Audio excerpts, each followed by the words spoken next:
ඊට්‍රක්ෂයටත් අපේ යාළුවෝ ඔක්කොම ආයුබෝවන් කියලා පිළිගන්නවා. ඉතින් අපි හැමෝම මේ වෙනකොටත් Appmaker platform එක through app එකක් නිර්මාණය කරලා ඇති කියලා මම විශ්වාස කරනවා. මොකද මේ වීඩියෝ එක ස්පෙෂල් ගෙනල්ලා තින්නේ Appmaker platform එක through app එකක් develop කරපු developer කෙනෙක්ට.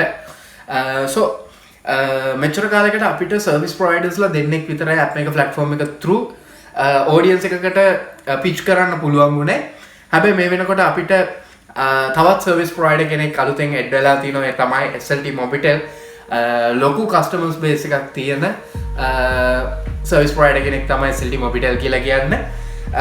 ඉතින් SLTMobitel අපිට බොහොම ලේසියෙන් enable කරගන්න පුළුවන් මේකේ පුංචි පුංචි M space ලගේ තියෙන rules and regulation වගේක් තියෙනවා. මේ ටික follow කරලා අපිට බොහොම ලේසියෙන් අපේ app එකට SLTMobitel enable කරගැනීමේ හැකියාවක් තියෙනවා.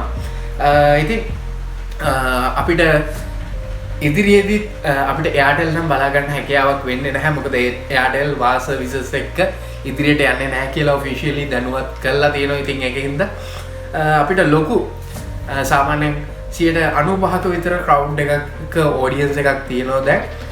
බොහොම ලේසියෙන් අපේ app එක pitch කරගැනීමේ හැකියාවක් තියෙනවා. ඉතින් SLTMobitel ආවා කියලා තමයි මේ වීඩියෝ එක නිකන් announcement එකක් විදියට මගේ channel එකත් එක්ක එකතු වෙලා ඉන්න කට්ටියට announcement එකක් විදිහට මම දුන්නේ.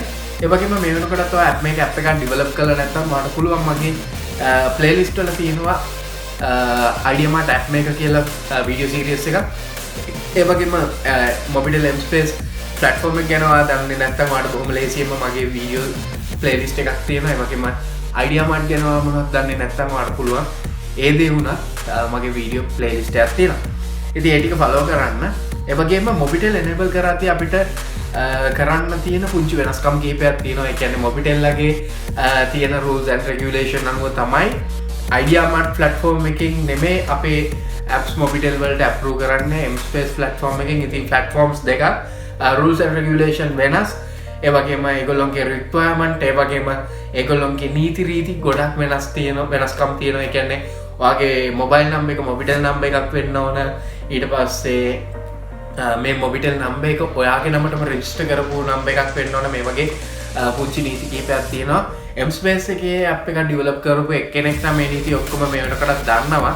ඉතින් ඒ නීතිත් එක්ක හරියටම ඔයාගේ Appmaker account එක හරියටම මේ M Space ඒ කියන්නේ Mobitel enable කරගන්න පුළුවන් විදිහට M Space approval ගන්න පුළුවන් විදිහට ඔයාගේ Appmaker app එක සකස ගන්න කොහොමද කියලා ඊළඟ වීඩියෝ එකේ ඉක්මනටම නොබෝ දිනකින් අපි වීඩියෝ එකක් අරගෙන එන්න බලාපොරොත්තු වෙනවා. ඉතින් ඒකින්ද channel එක subscribe කරලා තියාගන්න. ඒ වගේම මේ වීඩියෝ එක share කරන්න.